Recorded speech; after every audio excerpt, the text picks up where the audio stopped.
Hello everyone and welcome back to round 11 of the F1 2006 Championship Edition career mode. Yes, we're back this weekend here for the French Grand Prix. Of course, if you missed out on the last video that went live at the end of last week from Indianapolis, I would highly recommend going back and checking it out. We finally returned to where we needed to in this championship, and now with just less than half a season to go, we are 29 points back behind Michael Schumacher. So we're going to need a bit of a miracle run between now and the end of the season. We're going to need to try and pick up some big results here, there, and everywhere in the second half of this campaign. But of course, if you're new around here, please do make sure you get yourself subscribed. We are mighty close to 125,000 subscribers at the moment, and I would greatly appreciate it if you would help me get one step closer. But yeah, moving back though to Magny-Cours, this is one of the easiest tracks on the calendar for qualifying pace, but one of the worst when it comes to trying to hook up a race around here. So it's going to be a tough old afternoon.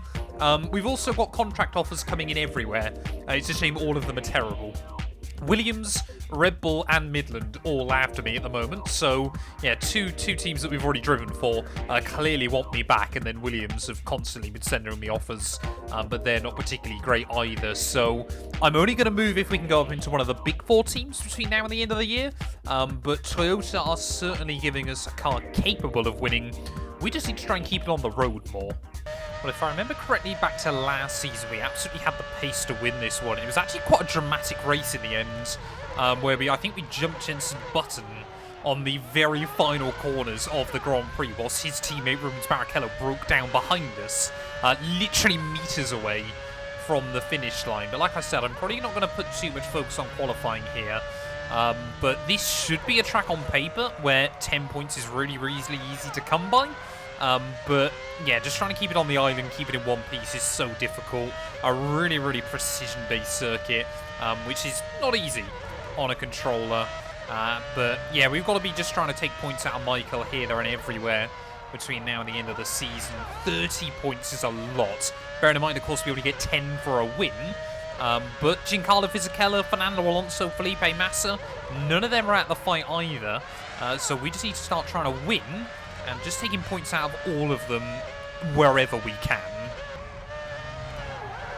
And that's exactly what I mean. Oh, we just like kept out of the wall that time. But yeah, the curbs here are near impossible to navigate.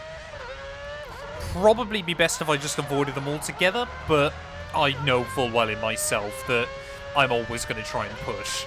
The wonderfully serene, rural peace here at Magny-Cours is about to be shattered as we enter phase one of Saturday's qualifying session.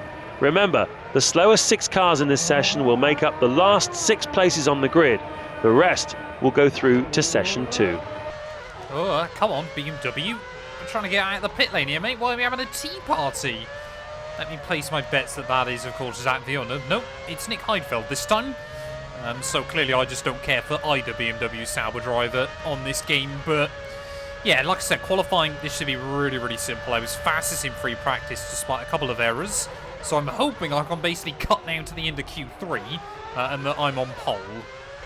Mark Webber completes a flying lap. What is that? Just doesn't seem to have the balance right. Why are we having a traffic paradise? Twice that's happened now on this lap. The first one I was able to navigate pretty well. Second time around, no chance.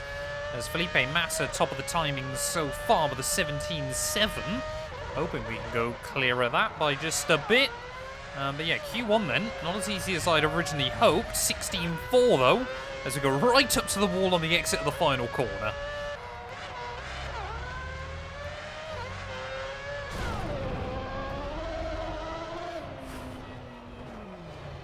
Oh man, that's got to be the worst way to finish off a pole lap here on this game. Oh no, we are through luckily on a 1:16.1, but I have never in my life done anything like that inside F1 Championship. Well, so far Q3 seems to have been the least dramatic session of the lot as we make our way through the final couple of corners though. Can we keep it clean and tidy to get the lap up to the line? 16.4. It's not my fastest lap of the weekend, but with heavy fuel on board, that should be enough. Well, there we go. In the end, it was, of course, pole position, 1.6 seconds clear of Fernando Alonso. But now we get into the interesting bit then, ready for the Grand Prix. Interestingly as well, Schumacher and Fisichella, top two in the championship, a little bit further down the order as well for this race. But we just simply need to win again. Quickly though, before we get into this video, I want to thank all of the names you see on your screen. Without their continued support of the channel, none of the work we do here would be possible. And if you want to get your name featured on this list, you can click the join button or click the Patreon link down in my description below and support the channel from just £1 a month. You will also get access to weekly updates about everything going on behind the scenes, and also occasionally some early previews on videos. So yeah, a massive thank you to my YouTube members and my Patreon supporters, and let's get back to the video. Welcome to Manicourt, 2.6 miles of the smoothest tarmac you'll ever find. This is the French Grand Prix. Manicourt, the current home of the French Grand Prix, is situated in idyllic countryside and was originally designed to incorporate features from other famous circuits. This is why some of its corners take their names from other Grand Prix venues. The track itself has one of the best surfaces on the Formula One calendar, but its tight layout can make overtaking quite difficult. Pretty much perfect weather conditions for racing here today, so we should see some very competitive lap times during this race. You have pole. Next to him in second is Fernando Alonso. Felipe Massa is in third. Fourth is Kimi Räikkönen. Fifth is Michael Schumacher. Giancarlo Fisichella is next to him in sixth. Seventh place for Juan Pablo Montoya. Rubens Barrichello completes row 4. Well, if I'm not mistaken, we have started every French Grand Prix we've ever done on this game from pole position, but we've never won a single one either, so I'm hoping we can try and change that today. Of course, finally had a good race at Indianapolis as well last weekend, so consistency is going to be key, but there are definitely going to be a few wins that we need to take. Just being quite low from the outset, you won't have full grip yet. Try and get some heat into those tyres as best as possible. But yeah, all the Bridgestone runners on one side of the track and all the Michelins on the other. Try and get that last little bit of temperature then into the tyres. Yeah, obviously Magny-Cours, such a small little circuit. There is really no room for error here, but also, you know, the lap times as well are so fast. So that it's quite a frantic Grand Prix around this place, but desperately trying to hope that the back markers catch up to us. But yeah, lining up then, pole position once more here. But can we finally convert it? Make sure my traction on my ABS is back to where it needs to be. That has caught me out on more than one occasion as well on this game, where I've started spinning and only worked out a few laps later why. 4 cars from 4 different teams making up our top 4 on the grid, but we need another win. It seems like an age for the drivers waiting for the lights to signal the start of the race. The race is go, go, go! Oh, Alonso, not the best start in the world. Massa, I think, was the quick getaway. Into the first turn. You're in front out of the first corner. Next is Alonso. Next is Massa. Well, we saw last weekend, of course, at Indy, how much Fernando Alonso will try and hang me at the start of one of these races. As it looks like Schumacher has made no progress. Lined up P5, is still currently P5. Will we see any carnage into the hairpin, though? That's often where the AI like to go a little bit mental in this race. Maybe we'll have some big name, high profile incidents. Doesn't look like it. So really nice and easy through that chicane on lap 1. Everyone's seemingly making it through without too many problems. You should have optimum grip levels now. Well, I was hoping that Giancarlo Fisichella, yes he has. Fisichella's got the jump on Schumacher then, so that's really, really good for me.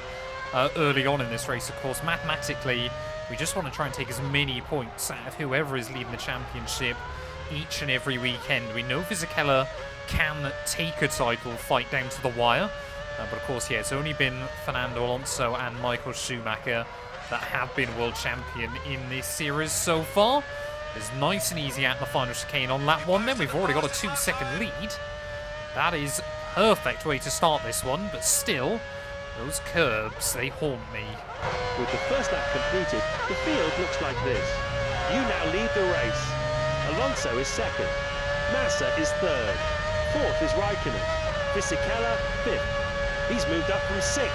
Michael Schumacher sixth. He's down from fifth. Barrichello is seventh. And in eighth place is Juan Pablo Montoya. He's lost a place from his starting position. 1.5 seconds faster through that first sector. So JPM then losing a little bit of ground as well on lap 1, so a bit of a disappointment. We hyped up him in that McLaren car so much in recent times. Since then, it's just really turned into a disaster for Juan Pablo. But yeah, this weekend is just all about trying to avoid taking risks. It's this chicane that I'm nervous about. You can see, really not trying to do anything too aggressive on the exit. But yeah, the gap to Fernando already up to 2.6 seconds. He might be able to try and stay a bit closer to us. Of course, Renault, I'm sure, would love a home Grand Prix win. Yeah, nothing for Toyota of particular kind of home race note or anything.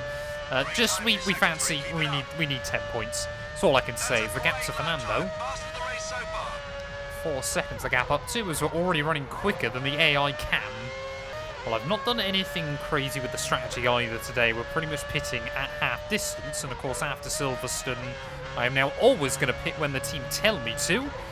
Never want to risk that again, especially as of course that might be another one of those races that comes back to haunt me. The one I've really got in my head though was Montreal, of course. We did really, really well there. Built up a nice little safety buffer. We have been a little bit susceptible to like weird little game glitches and things like that this year. Just certainly made the, the mountain that is the climb in this game just that bit steeper. The other thing I'm worried about as well today is how slow some of the back market AI are. How many cars might we have to lap? There's a 15.8. I couldn't manage that in qualifying. How am I suddenly doing that 4 laps into a GP? Yep. Yep, there you go. Immediately. I was about to say about how we're trying to just push to build up a little bit of a gap for when I inevitably make an error. And we'll get a nice 6-second slowdown penalty as well. I wish this game would work out when you've actually gained something from a penalty.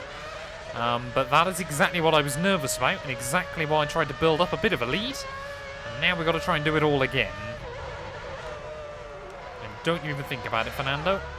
Because I'm not going to give you the time of day, my friend. Of course, normally the trap I fall into on this game is once I've made one mistake, I then proceed to make many more. Yeah, that is the line you take on the exit of that chicane there. This game has seemingly no limits through that corner. You just beat your best time through sector 3. What That's on a earth? great lap time. Fastest of the race so far. Where was this pace in qualifying? A 15.3? Was I just not pushing that much in qualifying and just didn't realise? What? How quick is this car? Oh no, oil down, one of the BMWs. I think that might be Jacques Villeneuve. Oh, it's gonna be in a horrible spot, like through the chicane, isn't it? Yep, there you go. Yeah, there you go. I'm happy I stopped or slowed down in time, but that it just sums up this game, doesn't it? It's always going to try and do something to screw you. As well, hang on ahead of Felipe Massa. But yeah, even when you've got a nice little lead. Alonso leads. He's up from second. You're second. Massa is third. That right there should showcase to you why it is so difficult to keep your cool on this game. I'm adamant it deliberately tries to do things to make your life more difficult. I'm adamant of it. Oh no, no. Come on. I barely trimmed that apex. Keep Felipe at bay. I'm happy to see Fernando go a few seconds clear, but we can't let him get too far away. Oh, especially when I do things like that as well. Come on, just focus up. This is fine. It's hardly the end of the world. We can be back with him in 2 laps. Oh, I tried to avoid the inside curve. That's going to be another one, isn't it? Yep. There you go. Oh, I hate the way it slows you down to a crawl as well through here. We are bunching the AI up horrendously, which is not what I wanted, because it gives Michael Schumacher an opportunity to close in as well. There's Kimi Raikkonen now up into the podium places. Just got no idea whether the AI are going to dive you or not. Well, we're pitting in then the end of this lap. Felipe Massa has already dived in, so he might now be a bit susceptible to an undercut from a couple of others.